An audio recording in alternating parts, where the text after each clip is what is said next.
청취자님, 한번 상상해 보시길 바랍니다. 당신이 지금 막 시뻘건 불길이 치솟는 화재 현장 한가운데 갇혀 있습니다. 아, 상상만 해도 벌써 숨이 막히네요. 그렇죠.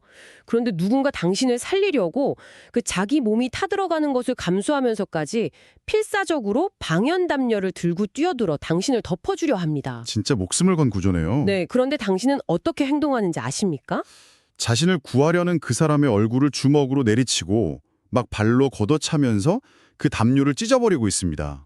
완전히 비이성적인 행동인데요. 도대체 왜 그러는 걸까요? 그러니까요. 오늘 우리가 파헤쳐볼 이 2000년 전의 고대 텍스트는 바로 이 기괴하고도 비극적인 인간의 심리 상태에서 출발합니다. 오늘의 심층 분석에 오신 것을 환영합니다. 반갑습니다. 오늘 다룰 자료가 정말 흥미롭죠. 네, 오늘 우리가 깊이 탐험할 텍스트는 조덕근 목사의 주석 광야와 회복이라는 자료입니다.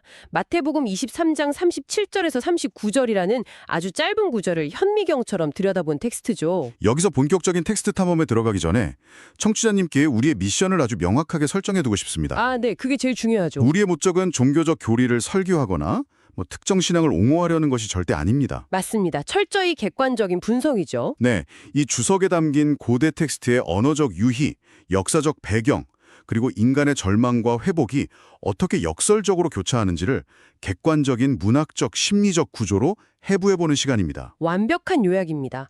사실 우리는 살면서 한 번쯤 완벽하다고 믿었던 안전지대가 무너지는 걸 경험하잖아요. 그렇죠. 누구나 겪는 일이죠. 철석같이 믿었던 직장 타이틀이나 영원할 줄 알았던 인간관계 혹은 나만의 확고한 가치관 같은 게 산산조각 나는 경험이요. 네, 아주 보편적인 위기입니다. 오늘 다룰 이 자료는 그런 인간의 보편적인 위기, 그리고 모든 것이 무너진 폐허 속에서 진짜 나를 대명하게 되는 과정을 소름 돋을 정도로 날카롭게 묘사하고 있습니다. 자, 본격적으로 이 자료의 포장을 뜯어볼까요? 네, 아주 좋습니다. 첫 번째 섹션부터 강렬하죠. 맞아요. 이 텍스트 도입부에 아주 유명한 이미지가 등장합니다. 예수가 예루살렘아 예루살렘아 하면서 탄식하고 그 암탉이 새끼를 날개 아래 모으는 것처럼 그들을 품으려 했다는 비유예요. 보통 이 비유를 들으면 어떤 장면이 떠오르시나요? 솔직히 말해서 햇살이 따스하게 비치는 평화로운 시골 농장에서 어미닭 품에 안겨 졸고 있는 그런 귀여운 병아리들의 엽서 같은 풍경이 떠오르거든요. 아, 그렇죠. 그것이 바로 이 텍스트를 읽을 때 우리가 흔히 빠지는 가장 큰 착각입니다. 착각이요? 그럼 평화로운 농장이 아니라는 건가요? 아닙니다. 이 주석은 첫 장부터 그 평화로운 상상력을 완전히 깨부숩니다.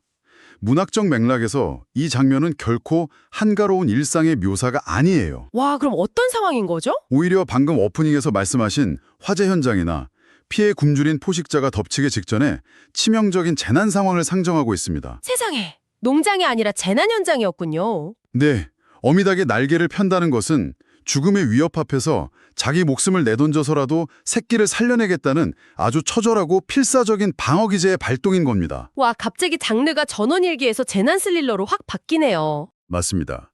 깊은 실품을 담은 히브리적 수사법이죠. 예루살렘아 예루살렘아 하면서 예수가 자신을 그 처절한 보호막으로 선포했다는 의미입니다. 그런데 문제는 그 보호막 안으로 들어와야 할 대상들이 오히려 그 날개를 갈기갈기 찢어놓고 있었다는 거잖아요. 네, 그게 비극의 핵심이죠. 텍스트를 보면 이 사람들이 선제자들을 죽이고 파송된 자들을 돌로 치는 자라고 묘사되어 있더라고요. 바로 그 대목에서 텍스트의 문법적 디테일이 섬뜩한 진실을 드러냅니다.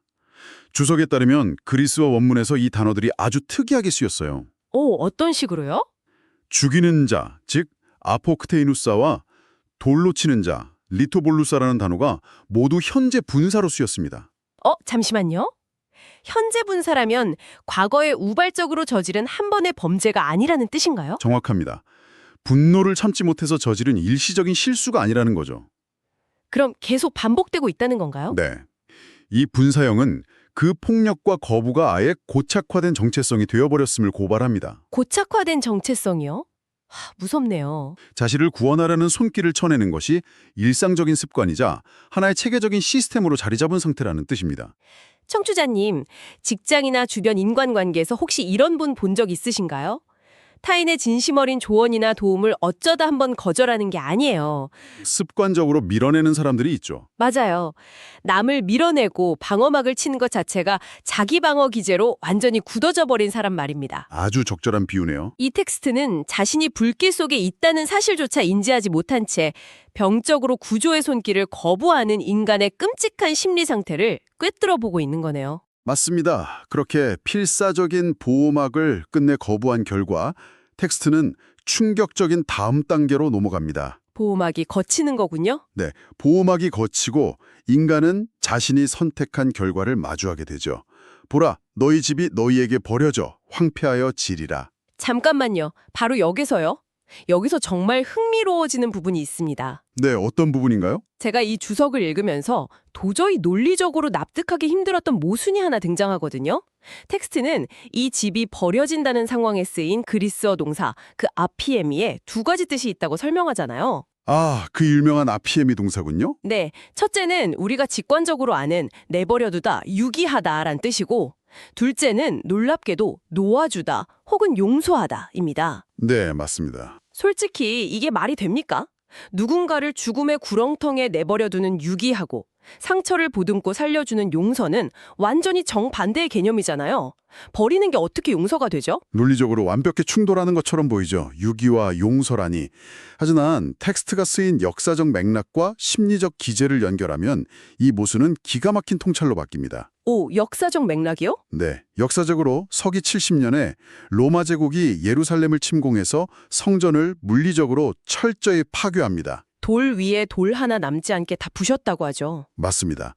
그런데 이 아피엠이라는 단어가 현재 수동태로 쓰여 있어요. 아, 아까 분사처럼 이것도 시제가 중요한 거군요. 그렇죠. 즉 로마군이 쳐들어와서 건물을 부수기 한참 전인 그 시점에 그들이 구원의 날개를 거절한 바로 그 순간에 이미 하나님의 임재가 성전을 떠났다는 의미입니다. 아, 현재적 심판이라는 뜻이네요. 네, 겉으로는 멀쩡해 보였지만 사실상 이미 버려진 상태였다는 거죠. 사람들은 여전히 그 웅장한 성전 건물이 자신들을 지켜줄 거라고 굳게 믿고 있었겠지만 사실 그건 속이 텅 빈 콘크리트 껍데기에 불과했다는 거군요. 정확합니다. 당시 사람들에게 집, 즉 성전은 더 이상 순수한 신앙의 공간이 아니었습니다. 그럼 뭐졌나요? 그것은 자신들의 기득권, 욕망, 그리고 거짓된 평안을 보장해주는 썩은 시스템이었습니다. 여기서 유기와 용서가 어떻게 만나는지 그 핵심 메커니즘이 드러납니다. 와, 너무 궁금한데요. 어떻게 연결되는 거죠? 인간이 스스로 부여잡고 있는 그 거짓된 안식처, 독이 든 성배로부터 그들을 강제로 떼어내어 내동댕이 치는 행위는 겉보기엔 잔인한 유기입니다. 뺏어버리는 거니까요. 네. 하지만 역설적으로 그 파괴만이 그들을 죄악의 시스템과 욕망의 결박에서 풀어놓을 수 있는, 즉 용서할 수 있는 유일한 전 단계라는 뜻입니다. 아, 무슨 의미인지 확 와닿습니다. 제가 의학적인 비유를 하나 들어볼게요. 네, 들어보죠. 뼈가 부러졌는데 잘못된 위치에서 굳어버린 환자가 있다고 쳐보죠. 겉보기엔 멀쩡해 보일지 몰라도 속은 계속 골마가고 있습니다. 끔찍한 상황이네요. 이 환자를 진짜로 치료하려면, 그러니까 용서하려면 의사는 멀쩡해 보이는 그 뼈에 망치로 다시 산산조각 내서 부러뜨려야 합니다. 이게 유기인 거죠. 아, 다시 부러뜨려야만 하죠. 뼈를 다시 부수는 순간 환자는 엄청난 고통과 막 버림받는 듯한 공포를 느끼겠지만 사실 그것은 파멸이 아니라 제대로 뼈를 맞추기 위한 필수적인 치유의 시작인 거잖아요. 아주 탁월한 비유입니다. 잘못 굳어진 뼈를 다시 부러뜨리는 고통스러운 과정. 네, 진짜 아프지만 꼭 필요한 과정이죠. 광야입니다. 아, 광야. 청취자님 한번 상상해 보십시오. 어느 날 갑자기 내 존재를 증명하던 직장의 명함이 사라지고 은행 잔고가 바닥나고 주위에 북적이던 사람들이 다 떠났습니다. 모든 게 사라진 거네요. 네, 스마트폰도 지갑도 내 위치를 알려줄 구글 지도도 없이 낯선 사막 한가운데 홀로 덩그러니 남겨진 겁니다. 상상만 해도 너무 두렵고 막막하죠. 인간이 평생을 바쳐 쌓아 올린 자신만의 바벨탑, 그 화려했던 자아의 성전이 무너지고 남은 잿더미가 바로 이 광야일 겁니다. 진짜 상상만 해도 숨이 막히지 않나요? 철저한 고립과 공포의 공간이죠. 하지만 여기서 우리가 주목해야 할 매력적인 포인트는 따로 있습니다. 어떤 포인트죠? 반전이 있나요? 네, 문학적, 역사적 상징성 안에서 이 에레무스, 광야는 결코 단순한 저주나 폐허로 끝나는 공간이 아니라는 겁니다. 폐허가 아니라고요? 다 부서졌는데? 이스라엘의 역사에서 세례 요한이 진정한 회개를 외쳤던 곳이 어디였습니까? 아, 광야였죠. 예수가 40일 동안 굶주리며 인간의 본질적인 유혹을 이겨낸 영적 훈련장이 어디였습니까? 모두 이 광야였습니다. 그러니까 이 광야는 뭐랄까 모든 사회적 타이틀과 소음이 제거된 완벽한 감각 차단 탱크 같은 곳이군요. 그렇습니다. 아주 정확한 표현이네요. 외부 소음이 싹 다 사라진 진공 상태 말이죠. 하나님은 그들의 화려한 집을 무너뜨려 광야로 만드심으로써 인간이 의지하던 모든 외적 조건을 강제로 차단해버리십니다. 거물의 웅정함이나 종교적 권력, 타인의 시선 같은 것들이요? 네, 수많은 노이즈가 사라진 그 절대적인 진공 상태에 이르러서야 인간은 자신의 밑바닥과 대면하고 오직 하나님과만 독대할 수 있게 됩니다. 아, 그렇구나. 즉, 유기된 자들이 버려진 이 황량한 장소는 파멸의 쓰레기장이 아니라 진짜 리셋 버튼을 누르기 위해 초대받은 눈물겨운 회개의 장소인 셈입니다. 가짜 안전망을 부숴버린 뒤에야 진짜 현실을 보게 된다는 거네요. 맞습니다. 자, 그럼 이 뼈아픈 광야의 시간을 통과하고 나면 어떤 일이 벌어질까요? 텍스트는 드디어 마지막 결론으로 우리를 안내합니다. 39절의 진정한 고백 부분이죠. 네, 이제부터 너희는 주의 이름으로 오시는 이를 찬송하리로다 할 때까지 나를 보지 못하리라. 아주 의미심장한 구절입니다. 근데 여기서 저는 또 한 번 강한 의구심이 들었어요. 아니, 이스라엘 백성들은 이전에 예수가 예루살렘에 입성할 때 이미 종려나무 가지를 막 흔들면서 찬송하리로다 라고 열광적으로 소리를 지르지 않았습니까? 21장에서 등장하는 장면이죠. 네, 이미 그 고백을 했는데 왜 텍스트는 마치 한 번도 안 해본 것처럼 그 고백을 할 때까지 나를 보지 못할 것이다 라고 선언하는 걸까요? 아주 예리한 질문입니다. 주석은 그들이 과거에 쏟아냈던 그 환호의 본질이 얼마나 기만적이었는지를 폭로합니다. 기만적이었다고요? 가짜였단 건가요? 네, 군중들이 열광했던 것은 예수라는 존재 자체가 아니었습니다.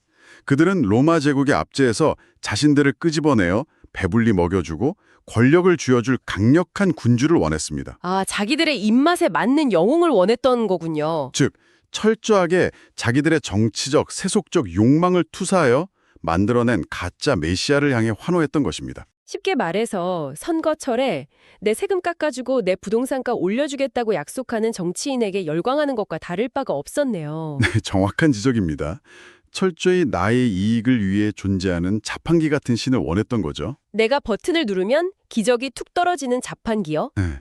그래서 주석은 여기서 사용된 찬송하리로다라는 그리스어 단어 에울로게 메노스의 문법적 형태를 아주 깊게 파고듭니다. 문법이 또 중요한 역할을 하나 보네요. 네, 이 단어는 완료 수동태 분사입니다. 완료 수동태 분사. 이게 무슨 뜻을 담고 있죠? 이게 무슨 뜻이냐면 내가 기분이 좋아서 혹은 내 소원을 들어주니까 일시적으로 칭송하는 게 아니라는 겁니다. 조건부 칭찬이 아니라는 거군요. 맞습니다. 인간의 평가나 상황과 완벽히 무관하게 이미 하나님에 의해 영원히 복된 상태로 확정된 그분의 존재 자체를 인정하고 굴복하는 아주 묵직하고 절대적인 고백을 의미하죠. 아, 나의 이기적인 욕망을 채워주는 도구로서의 신이 아니라 내 존재를 압도하는 진정한 주권자로서 그 가치를 온전히 깨닫는 고백이군요. 이것을 더 큰 맥락과 연결해 본다면 광야에서 자신의 모든 욕망을 비워낸 자들만이 할 수 있는 고백입니다. 그렇다면 왜 예수는 굳이 나를 보지 못하리라 라며 지독한 부재를 선언하셔야만 하셨을까요? 그냥 계시면서 가르쳐 주시면 안 되나요? 인간의 심리를 한번 생각해 보십시오. 내 눈앞에 기적을 베풀어주는 능력이 있고 내가 쥐고 있는 기득권이 굳건히 남아있는 상태에서는 절대 에울로게 메너스의 고백이 나오지 않습니다. 아, 계속 이용하려고 하니까요. 그렇죠. 우리는 끊임없이 그 능력을 내 욕망을 위해 도구로 쓰려들 테니까요. 램프의 요술 요정이 눈앞에 아른거리는 한 인간은 계속해서 세 가지 소원만 고민할 테니까 아예 그 요술 램프를 압수해버린 거군요. 바로 그겁니다. 그래서 물리적인 부재, 즉 십자가 죽음과 승천을 통해 공적 사역을 종결하고 그들의 눈앞에서 시각적인 기적과 보호막을 완전히 제거해버린 것입니다. 진짜 요술 램프를 뺏어버린 거네요. 네, 그 요술 램프가 압수된 텅 빈 시간 동안 인간은 물리적 성전이 파괴되는 처절한 광야의 시간을 홀로 견뎌야 합니다. 너무 가혹해 보이는데요. 하지만 텍스트가 말하는 이 부재의 시간은 결코 보복성 저주나 영원한 이별이 아닙니다. 그럼 진정한 고백을 위한 과정인가요? 맞습니다. 내 욕망이 투영된 가짜 환호를 불태워버리고 자신의 밑바닥을 직시한 끝에 진짜 고백을 길어 올리기 위해 우주적 차원에서 기획된 필수적인 양육의 과정입니다. 와, 정말 압도적인 전개입니다. 처음 우리가 이야기했던 그 따뜻한 엽서 속 암탉의 비유가 얼마나 납작하고 표면적인 이해였는지 뼈저리게 느껴집니다. 텍스트의 깊이가 정말 대단하죠. 자, 이제 이 치열했던 심층 분석의 퍼즐 조각들을 하나로 맞춰보겠습니다. 결국 이 고대 텍스트의 해보를 통해 조덕근 목사의 주석이 드러내고자 한 핵심은 단 하나네요. 가장 가혹한 심판의 얼굴을 하고 찾아오는 구원의 손길. 저는 이것을 아픈 용서라고 명명하고 싶습니다. 아픈 용서. 네, 아주 훌륭한 키워드입니다. 그 과정을 우리는 3단계의 명확한 도식으로 정리해 볼 수 있습니다. 3단계요. 어떻게 되죠? 첫 번째는 위기입니다. 인간이 고착화된 교만으로 구원의 날개를 폭력적으로 거절하는 단계죠. 네, 암탉을 걷어차는 상황이네요. 두 번째는 과정입니다. 그 결과 그들이 영원할 줄 알았던 존재의 터전이 부서져 황폐한 광야가 되고 그 거짓된 안전지대에서 강제로 유기되는 고통을 겪습니다. 아피에미와 에레모스의 단계군요. 하지만 이야기는 그 사막에서 끝나지 않죠. 네, 마지막 3번째는 목적입니다. 모든 가짜 노이즈가 소거된 광야의 밤을 뜬 눈으로 지새운 자만이 비로소 부재하시는 절대자를 향해 자신의 헛된 욕망이 섞이지 않은 진정한 고백, 에울로게네노스를 내뱉을 수 있게 됩니다. 완벽하게 정리하셨네요. 결국 너희가 나를 보지 못하리라는 그 서늘한 이별 통보는 인간이 스스로 지어올린 교만의 바벨탑이 무너진 폐허의 한가운데서 진짜 만남을 시작하기 위한 끔찍하게 아프지만 너무나도 완벽한 용서의 설계도였네요. 청취자님, 오늘 우리가 먼지 쌓인 고대 텍스트에서 건져올린 이 역설적인 문학적 풍경이 지금 당신이 통과하고 있는 삶의 궤적과 어떻게 겹쳐지는지 한번 가만히 비춰보시길 바랍니다. 네, 꼭 한번 생각해 보셨으면 좋겠습니다. 혹시 지금 당신의 삶을 지탱하던 가장 중요한 기둥 하나가 속절없이 부러져 나가서 차가운 바람이 부는 낯선 광야 한가운데 홀로 던져진 것 같은 막막함을 느끼고 계신가요? 내가 믿었던 세상이 다 무너지고 철저하게 우주에서 혼자 버림받은 것 같은 그 숨막히는 순간 말입니다. 네, 바로 그 순간이요. 하지만 오늘 우리가 해부한 이 서사에 따르면 당신이 서 있는 그 황량한 곳은 결코 당신의 이야기가 끝나는 폐허가 아닐지도 모릅니다. 오히려 당신의 본질을 가리고 있던 모든 거짓된 장식과 노이즈가 강제로 철거된 가장 완벽하고 순수한 리셋의 공간일 수 있습니다. 우리가 썩은 안전지대라고 부르던 곳에서 우리를 떼어내는 그 폭력적인 단절이 사실은 우리를 치유하기 위한 용서의 또 다른 이름이라는 사실. 이것은 우리가 인생의 실패와 좌절을 바라보는 프레임을 송두리째 뒤집어 놓기에 충분한 메시지죠. 자, 오늘의 심층 분석을 마무리하면서 청취자님께 깊은 여운을 남길 도발적인 질문 하나를 던지고 싶습니다. 좋습니다. 오늘 텍스트에 직접적으로 명시되지는 않았지만 이 거대한 아픈 용서의 메커니즘을 보며 이런 철학적 상상을 멈출 수가 없습니다. 어떤 상상인가요? 만약 우리가 인생에서 겪는 가장 철저한 고립, 가장 뼈아픈 버림받음의 순간이 사실은 우리를 파멸을 향해 달려가던 과거의 궤도로부터 영원히 끊어내어 구출하기 위해 작동한 우주적 차원의 거대한 방어기제라면 어떨까요? 아, 우주적 방어기제. 우리가 실패라고 부르며 주저앉아 통곡하는 그 황무지가 사실은 남은 인생의 가장 진실한 챕터를 새로 쓸 수 있도록 허락된 가장 완벽한 백지 상태라면 말입니다. 당신이 지금 서 있는 그 차가운 광야는 당신의 끝을 알리는 무덤입니까? 아니면 새로운 당신이 태어나는 요람입니까? 대답은 청취자님의 몫으로 남겨두겠습니다. 오늘의 텍스트 탐험은 여기까지입니다. 모래바람 부는 당신만의 그 광야에서 부디 당신의 영혼을 깨우는 진짜 고백을 발견하시길 응원하겠습니다. 네, 긴 시간 함께 해주셔서 감사합니다. 우리는 다음 심층 분석에서 또 다른 지적 자극으로 꽉 채운 흥미로운 텍스트와 함께 돌아오겠습니다. 감사합니다.